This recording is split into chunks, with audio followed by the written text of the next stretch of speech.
Welcome to LJC news TV 45. బీసీల శంకారావం విజయవాడ వేదికగా హక్కుల పోరాటం. రాష్ట్రంలో బీసీల రాజకీయ ఆర్థిక వాటా కోసం సమరశంఖం పూరించింది రాష్ట్ర బీసీ సమన్వయ కమిటీ. విజయవాడ గాంధీనగర్ లో జరిగిన బీసీ ప్రతినిధుల మొదటి రోజు సమావేశంలో కమిటీ అధ్యక్షుడు అంగడాల పూర్ణచంద్రరావు అభ్యంతరాలు డిమాండ్లను గట్టిగా వినిపించారు. కీలక డిమాండ్లు, వ్యాఖ్యలు. 76 ఏళ్ల స్వాతంత్రంలో బీసీలను కేవలం ఓటు బ్యాంకుగా చూశారు తప్ప తగిన గుర్తింపు ఇవ్వలేదు. మేమెంతో మాకంతా జనాభా దామాషా ప్రకారం చట్టసభలో రాష్ట్ర సంపదలో 50% పైగా వాటా దక్కాలి.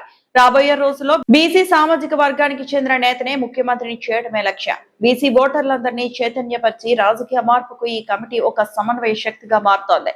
ఈ కార్యక్రమంలో Reddibabu, M S Adinarayana, Boya, D Subani, U Rambabu మరియు పలు జిల్లాల బీసీ నేతలు పాల్గొన్నారు. శుక్రవారం సాయంత్రం కమిటీ భవిష్యత్ కార్యాచరణ ప్రకటిస్తుందని తెలిపారు. అందిన అరకొర, అలాగే విద్య లేదు, ఉపాధి లేదు, ఆరోగ్యం లేదు. మరి ఏ దానిపైన సంక్షేమాలు జరుగుతున్నాయి? ఏ విధంగా బీసీల ఓట్లు వాడుకొని బీసీలకు వెన్నుపోటు పొడుస్తున్నారు? ఏ రాజకీయ పార్టీలైనా కూడా బీసీలకు ఓటు వరకు వాడుకొని, ఓటు బ్యాంకుగా వాడుకొని, వాళ్ళ ఓటుతో వీళ్ళు అధికారాన్ని పొంది ఆ తర్వాత మేము పల్లకిల్లు మోసే బోయలుగా మిగిలిపోతున్నారు బీసీలు. మరి రిజర్వేషన్లు ఎప్పుడు వస్తాయి? రిజర్వేషన్ల కోసం ఇంకొక 76 సంవత్సరాలు మేము కొట్లాడాలన్నా, ఫైట్ చేయాలన్నా, అధికారుల కాడిపై అడుక్కోవాలన్నా, లేదా భిక్షమెత్తాలన్నా? మాకు ఉద్యోగాలు వద్దా? మాకు ఉచిత విద్య వద్దా? ఉచిత విద్య అంటారు, అక్కడ టీచర్లు ఉండరు, సరిగ్గా విద్య అందదు. అలాగే ప్రైవేటు కార్పొరేట్ స్కూళ్లను అధిక ఫీజులతో వాళ్ళు వసూలు చేస్తుంటే విద్యాశాఖ కమిషనర్ కానీ, విద్యాశాఖ మంత్రి కానీ, డిఓలు కానీ, ఎంఈఓలు కానీ ఒక్కరు కూడా తనిఖీలు చేయరు, ఎలాంటి స్టేట్మెంట్లు ఇవ్వరు. ఒకవేళ ఇచ్చిన పైనుంచి మాకు ఆర్డర్స్ రాలేదు అంటారు. మీకు డిఓ గారు ఒక జిల్లా అధ్యక్షులు, మీరు ఒక జిల్లా అధికారి, మీరు విద్యాశాఖకు. మరి మీకు పైనుంచి ఆర్డర్ కావాలన్నా? అంటే మీరు పైనుంచి ఆర్డర్ వస్తేనే జీతాలు తీసుకుంటున్నారా? పైనుంచి ఆర్డర్ వస్తేనే ఉద్యోగానికి వస్తున్నారా? మరి ఎందుకు మీరు అధికారులుగా, ఎందుకు మీరు ఆంధ్రప్రదేశ్లో డిఓలు మొత్తం ఫెయిల్యూర్, బీసీలకు అందాల్సినటువంటి సంక్షేమాలన్నింటినీ అడ్డుకుంటున్నారు. అలాగే బీసీలకు అందాల్సిన విద్యను మీరు, మీలాంటి వారు ఈ రాష్ట్రంలో అమ్ముడుపోతున్నారు. విద్యాశాఖ అమ్ముడుపోయింది. అంతేకాదు, ఇప్పుడు కమిషనర్ గారు ఒక లెటర్ వదిలాడు, బీసీ సంక్షేమ సంఘం రాష్ట్ర అధ్యక్షులు దుడం రెడ్డిబాబు గారు అని. ఆంధ్రప్రదేశ్లో శంషుద్దీన్ డిఓ గారికి వదిలారు. కానీ దానిపై ఇంతవరకు ఏ ప్రైవేట్ కార్పొరేట్ స్కూళ్ళలో తనిఖీలు కూడా చేయలేదు. మరి మేము ఇలాంటి మీటింగ్లు పెట్టుకుని చైతన్యమై మేము విద్య కోసం, ఉపాధి కోసం అల్లాడుతుంటే ప్రతి సంవత్సరము లక్షల మంది బయటకు వస్తున్నారు డిగ్రీలు చేతబట్టి. మరి వాళ్ళకు ప్రభుత్వం ఏం సమాధానం చెప్తుంది? ఉద్యోగాలు లేవు. మరి అలాంటప్పుడు ఇన్ని లక్షల రూపాయలు ఖర్చు పెట్టి 7వ క్లాస్ కూడా ₹1,00,000 ఖర్చు అవుతుంది. ఒక 7వ క్లాస్ స్కూల్కు 2,50,000 రూపాయలు వసూలు చేస్తున్నాడు. 85 స్కూల్ 85. మరి ఇన్ని లక్షలు అవసరమా? అలాంటప్పుడు మాది ఒకటే నినాదం, గవర్నమెంట్ స్కూలు, ప్రైవేట్ స్కూల్, ఈ 2 స్కూళ్ళు కలిపి ఒకటే ఎగ్జామ్ ఎందుకు పెడుతున్నారు? ఇక్కడ ఉచిత విద్య అంటున్నారు, అదే పబ్లిక్ ఎగ్జామ్. ఇక్కడ ₹1,00,000 7వ క్లాస్ కట్టించున్నారు, అదే ఎగ్జామ్. అలాంటప్పుడు ఎందుకు డిఫరెంట్గా ఉండాలి కదా? ఇది మా నినాదం. విద్యాశాఖ గుర్తిస్తుందా?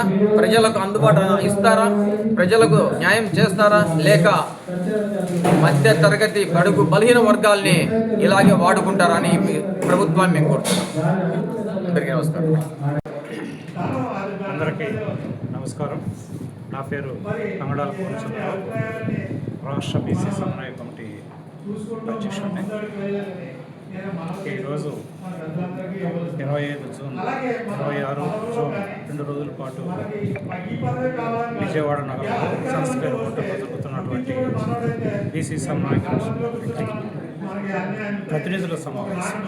ఈ ప్రతినిధుల సమావేశంలో ముఖ్యంగా బీసీ ఆర్గనైజేషన్స్, బీసీలు అందరూ కూడా రాజకీయ పార్టీల్లో, వివిధ రాజకీయ పార్టీల్లో పనిచేస్తున్నటువంటి వ్యక్తులు, వివిధ సంఘాల్లో పనిచేస్తున్నటువంటి నాయకులు అందరికీ కూడా ఒక విధమైన ఆలోచన రావాలనే ఉద్దేశంతో అందరము కలిసి ఒక మూకుడిగా, ఒక సమన్వయంతో కలిసి ఈ రాష్ట్రంలో ఉన్నటువంటి ఈ ప్రభుత్వాలు చేస్తున్నటువంటి అన్యాయాల మీద అన్యాయాలు ఏదైతే చేస్తా ఉన్నాయో అన్నిటికీ కూడా ఏమి చేయాలి, మనం ఈ ప్రభుత్వాలని మార్చాలంటే ఏమి చేయాలి? 76 సంవత్సరాల తర్వాత కూడా ఇప్పటికీ కూడా బీసీలు అనేవాళ్ళని ఒక మనుషులుగా చూసే పరిస్థితి లేదు.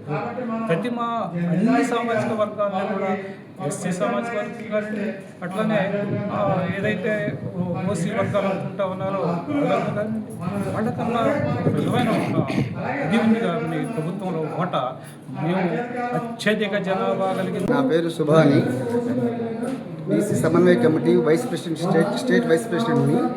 నేను యాక్చువల్గా ఈ బీసీ సమన్వయ కమిటీని ఎస్టాబ్లిష్ చేయడానికి మెయిన్ రీజన్ ఏంటంటే, ఇప్పటివరకు బీసీ వర్గాలు ఏంటంటే ఒక్కొక్క క్యాస్ట్గా డివైడ్ అయిపోయి ఒక్కొక్క క్యాస్ట్ సంబంధించి ప్రతి క్యాస్ట్ వాడు కూడా ఒక సంఘంలాగా ఏర్పాటు చేసుకొని నేను దూదేకల సంఘం లేదా ఆ సంఘం ఈ సంఘం అని రకరకాల సంఘాలను ఏర్పాటు చేసుకొని ఎవరికి వాళ్ళుగా పోటీ పడుతున్నారన్నమాట.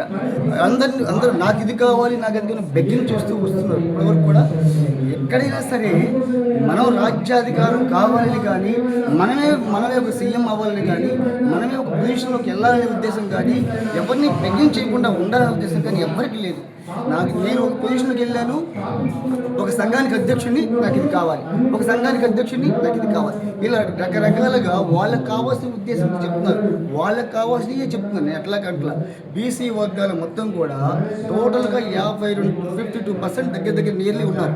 ఈ 52% ఎవరి ఓటు వాళ్ళు వేసుకొని రాజ్యాధికారాన్ని సంపాదించుకున్నట్టయితే మనమే 10 మందికి పదవులు ఇవ్వగలం, మనమే 10 మందికి సహాయం చేయగలం, మనమే 10 మందికి ముందు ఒక మార్గం చూపించి దాప కింద నీళ్ళలాగా ప్రతి విలేజ్ నుంచి కూడా మన స్టేట్ లెవెల్ వరకు కూడా కమిటీలు ఏర్పాటు చేసుకుని ప్రతిదీ కూడా మేము రాజ్యాధికారం కోసం పోరాటం తప్ప ఏ పార్టీకి అతీతంగా ఏ పార్టీకి సపోర్టుగా మేము చేయట్లేదు. మా అంతా మేము రాజ్యాధికారం కోసం బీసీ సమన్వయ కమిటీ స్థాపించబడింది.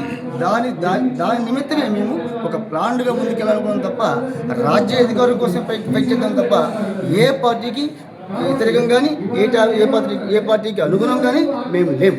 మాకు మేమే రాజులు, మేమే అధికారులు, మాకు మేమే రాజ్యాన్ని స్థాపించుకోగలం, మాకు మేమే రాజ్యాధికారం పోరాడి రాజ్యాన్ని సంపాదించుకోగలం.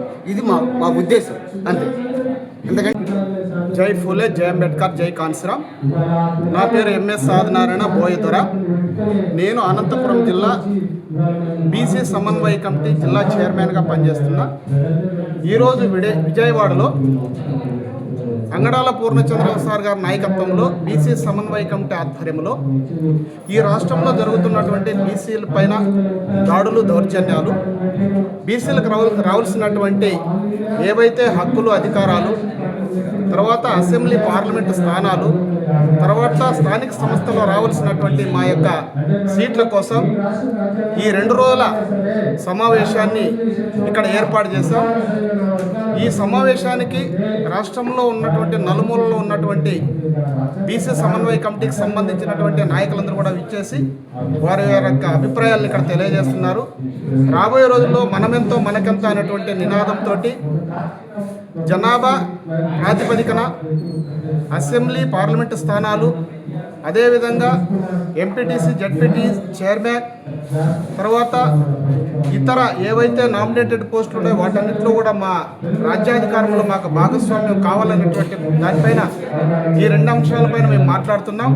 అదేవిధంగా బీసీ సమన్వయ కమిటీని విస్తృతంగా మేము ఏర్పాటు చేసుకొని అన్ని జిల్లాలని కూడా కమిటీలు వేసుకొని ఈ వచ్చేటువంటి ఎన్నికల్లో దుడ్డం రెడ్డిబాబు గారి ఆధ్వర్యంలోనూ మరియు మన అంగడాల పూర్ణచంద్రరావు గారి నాయకత్వంలోనూ మరి మా యొక్క బీసీల నాయకత్వంలోనూ మాకు ఏదైతే ఒక పార్టీ బీసీలకు సంబంధించినటువంటి పార్టీ ఏదైతే వస్తుందో ఆ పార్టీ ద్వారా మేము 175 నియోజకవర్గాల్లో ఎమ్మెల్యేలుగా, ఎంపీలుగా పోటీలు చేసి మేము కూడా రాజ్యాధికారంలో భాగస్వాములు కావాలన్నటువంటి ఆలోచనతో ఈరోజు ఈ సమావేశాలు ఏర్పాటు చేశాం. మరి మీ అందరూ కూడా, మీడియా మిత్రులు కూడా వీటన్నిటిని కూడా పబ్లిక్ తెలియజేసి ఎస్సీ ఎస్టీ బీసీ మైనార్టీ వర్గాలకి రాజ్యాధికారంలో భాగస్వాములు కావడానికి మీ వంతు కూడా సహాయ సహకారాలు అందిస్తారని తెలియజేసుకుంటూ రాబోయే రోజుల్లో బీసీలదే రాజ్యాధికారం, ఎస్సీ ఎస్టీ బీసీ మైనార్టీ వర్గాలందరూ కూడా రాజ్యాధికారంలో భాగస్వాములు కావాలా, మనమెంతో మనకంతటువంటి నినాదంతో మేము ప్రయాణం చేస్తాం. ఎందుకంటే ఈరోజు గొర్రెకి ఒక రేటు ఉంది, బర్రెకి ఒక రేటు ఉంది, కోడికి ఒక రేటు ఉంది, కుక్కకు ఒక రేటు ఉంది. మరి మనిషి వేసే ఓటుకు మాత్రం ఈరోజు విలువ లేకుండా తన 5 సంవత్సరాల విలువైనటువంటి ఓటుని ఈరోజు 1000కి 2000 రూపాయలకు అమ్ముకుంటున్నారంటే మరి మన వాళ్ళు ఎంత అధ్వానమైనటువంటి స్థితిలో ఉన్నారో మనమంతా కూడా ఆలోచన చేయాలా. మరి అదే విలువైనటువంటి ఓటుని ఈరోజు అగ్రవర్ణ పెత్తందారులకు సంబంధించినటువంటి వాళ్ళు బీరు బాట్లకు, బిర్యానీ పొట్లాలకు ఆశలు చూపి, పదవుల కోసము ఇంకో దానికోసం ఆశలు చూపి మన యొక్క ఎస్సీ ఎస్టీ బీసీ మైనార్టీ వర్గాలను ఈరోజు మోసం చేస్తున్నారంతా కూడా మనమంతా ఒక్కసారి ఆలోచన చేయాలా. మరి ఈ రాష్ట్రంలో ఉన్నటువంటి ప్రజానీకమంతా కూడా బహుజన వర్గాలన్నీ కూడా ఆలోచన చేసి బహుజనులకు రాజ్యాధికారమే అంతిమ లక్ష్యంగా మీరందరూ కూడా ప్రయాణం చేసి రాజ్యాధికారం అడుక్కుంటే రాదు, ఓటు ద్వారా గుర్తి గుంజుకుంటే వస్తుందనేటువంటి ఆలోచనతో మనమంతా ప్రయాణం చేయాలా. మనం రాజ్యాధికారంలో భాగస్వామ్యం కావాలన్నటువంటి ఆలోచనతో ముందుకు రావాలని ఈ బహుజనుల మిత్రులందరికీ కూడా మరొకసారి విజ్ఞప్తి చేస్తున్నాం. జై భీమ్, జై భారత్.